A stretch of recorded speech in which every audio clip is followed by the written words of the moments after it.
Hey everyone, it's Carissa Wiley at sprinkledwithglitter.com. Thanks for joining me today. Today I am sharing 3 card projects and I'm going to show you how to create some metallic accents with stamping. I'm featuring brand new products from Altenew for September 2025 and I have several of them here, but if you want to check out the full collection, be sure to check out the YouTube description below. I'll have everything linked for you there.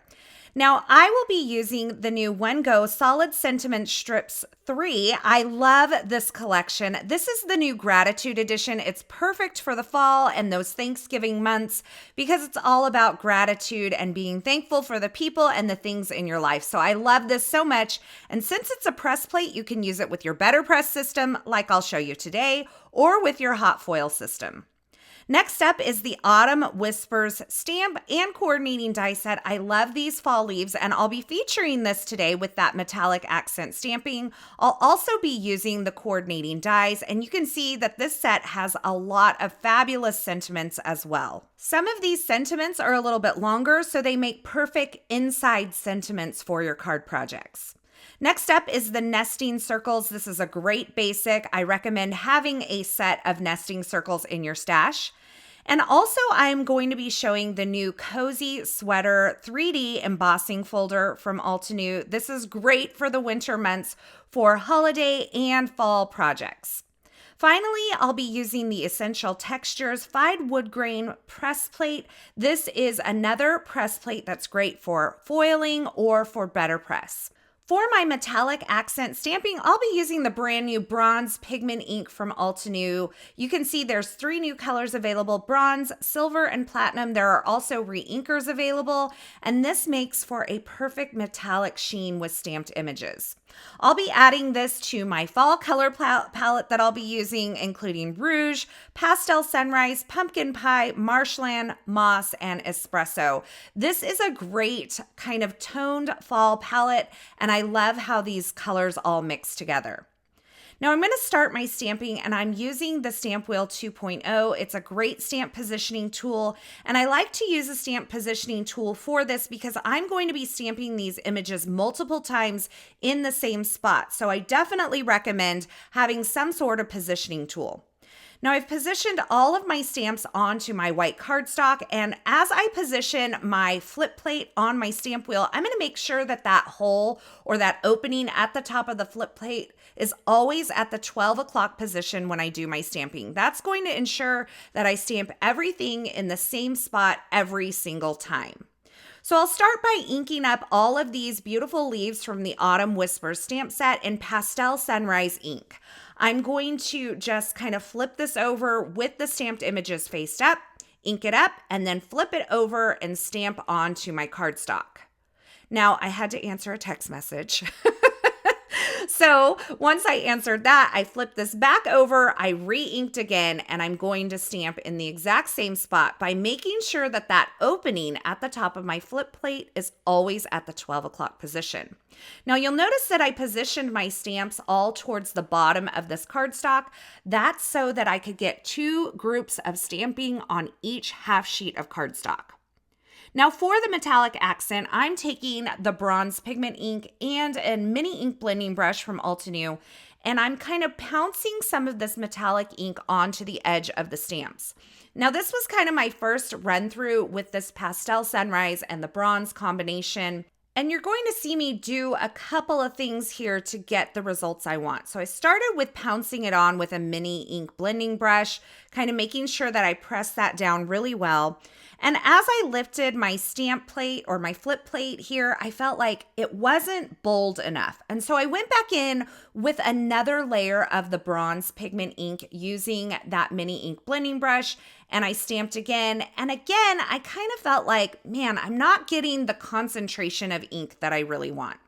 So I took the ink pad and I kind of turned it up on its side and I just added a little bit of that bronze ink to the edges of the stamps. I'm not covering the entire stamps, I'm just adding it to the edges. Then I pressed this down and that gave me the result I was really looking for. That bronze sheen on the edge of that Pastel Sunrise ink, and it is so beautiful with just that hint of metallic, and it kind of gives it that, brown fall leaf look or that turning fall leaf look because it's going from a color into that bronze kind of brown color. So now that I have this kind of figured out, the technique that I want to use, I'm going to rotate my cardstock in my stamp wheel, clean off my stamps, and then I'm going to start working my way through all of the colored inks. So I'm starting out with rouge. I'm inking up all of these Autumn Whisper stamps in the rouge ink, and I'm going to stamp onto the lower portion of this cardstock. I'll work my way through all of the colors of ink, then clean my stamps, and then do all of my metallic accent stamping after I've worked my way through the colors. So you'll see me here starting off with the colors and then kind of working my way back through.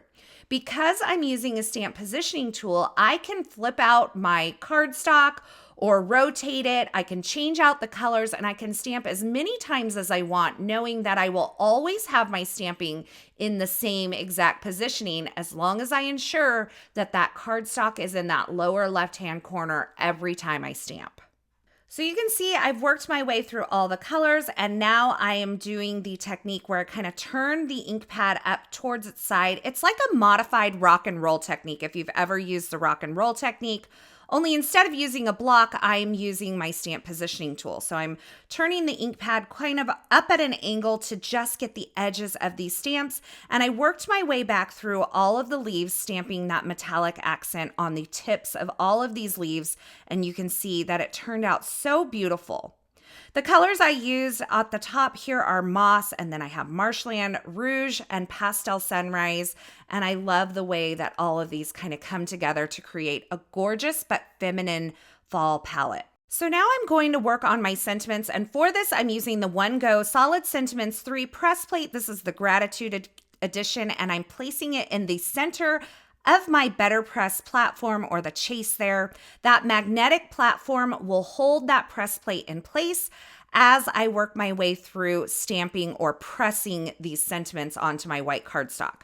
So you'll notice that I took a piece of satin masking tape and placed it at the bottom of my chase, holding that magnetic plate in place. That's so that if I press this multiple times, I don't get any shift or wiggle in that magnetic portion of the chase. I like to do this because I know that there are many times that I'm going to want to press in the same place. So if I secure that magnetic platform or that magnetic mat in place with a little bit of masking tape, I can make sure that nothing's going to wiggle around. So you see me ink up and run this through my die cut machine, and then I inked again and ran it through again, and you can see I have some gorgeous bronze metallic sentiments to place on my cards. I love that when I use these One Go Solid Sentiment strips, I get 12 sentiments with just one pass through my Better Press and one pass through my die cut machine. It makes card making so efficient. Since this is a pigment ink that I've been using, I'm using a heat tool to heat set all of this ink and make sure that it's dry before I run all of these through my die cut machine. So I'm just quickly heat setting those. And I'll line up the One Go Solid Sentiments die, coordinating die, run that through my die cut machine and cut all of my sentiments at once. Then I'm going to take the individual dies from the Autumn Whispers die set, line those up with all of my stamped images and run those through the die cut machine.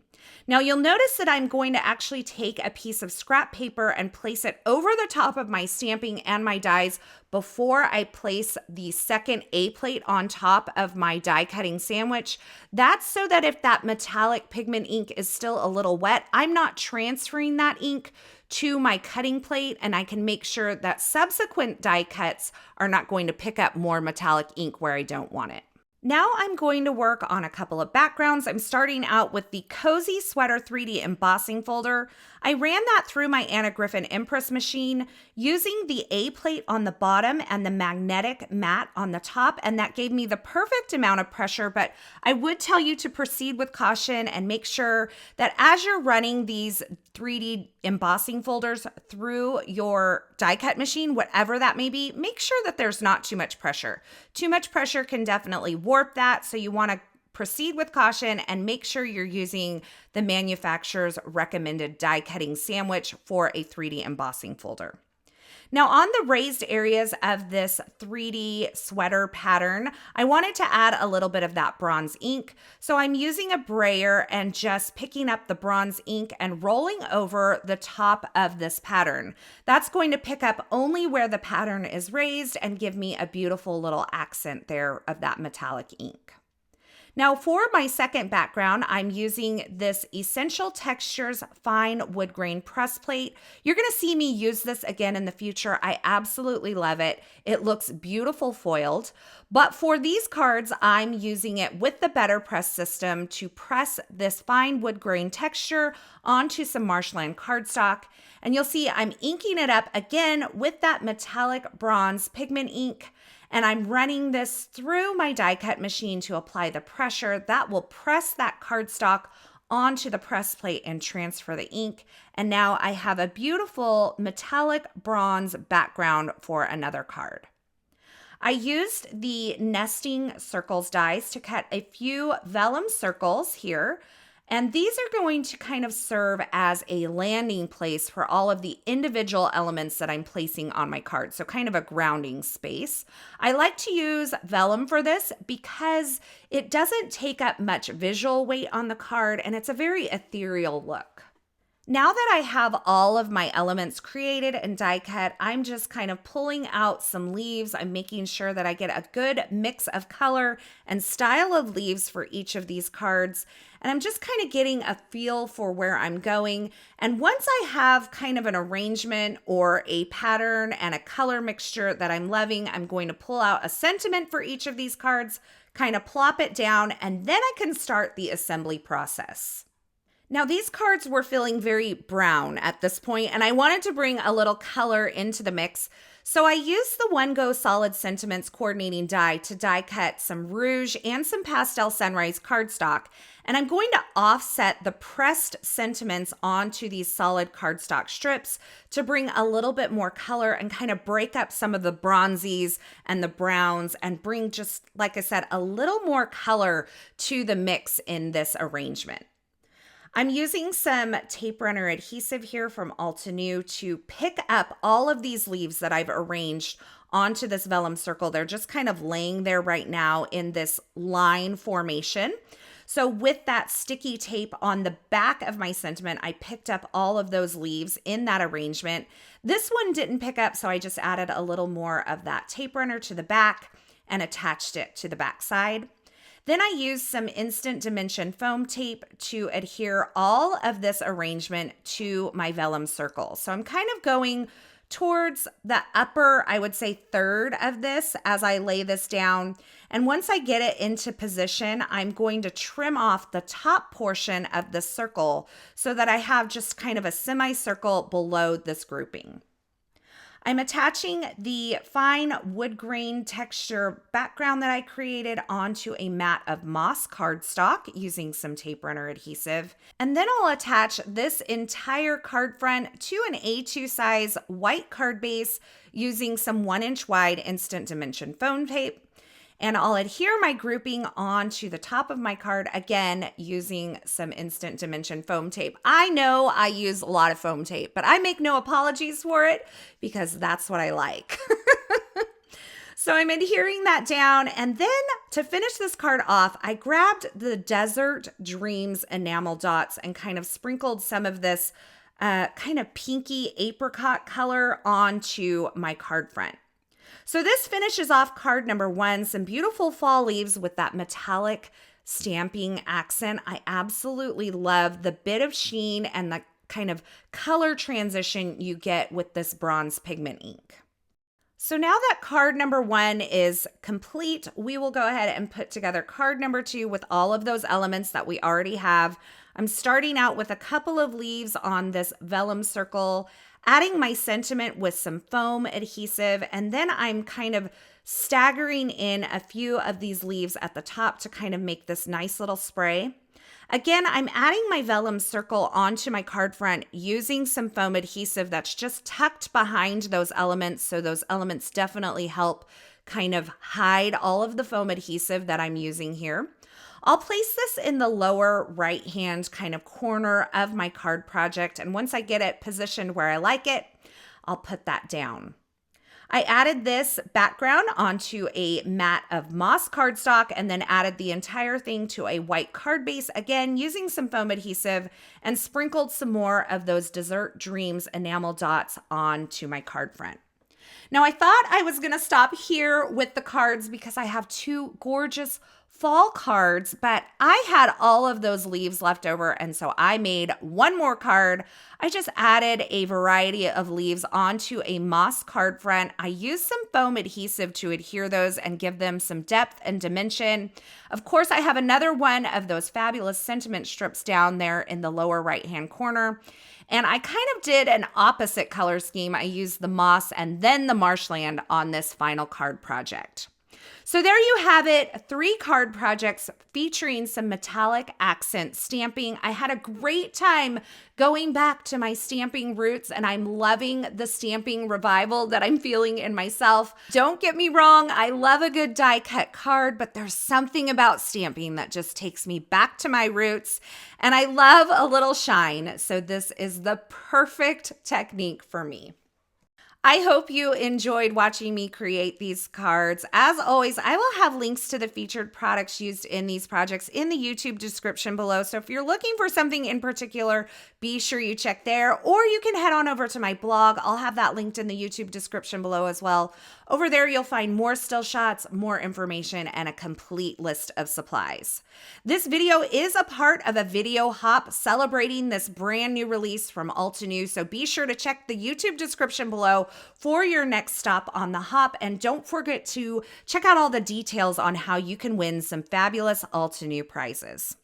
I want to say thanks so much for stopping by and hanging out with me today. I hope you enjoyed these projects, and I hope you enjoyed this video. If you did, be sure to give this video a thumbs up, and don't forget to subscribe and turn on the notifications here so you don't miss any of my card making and paper crafting video tutorials, as well as my weekly Carissa Crafts live stream broadcast. Thanks again for watching. I'm so glad you're here, and until next time, I hope you have a fabulous day.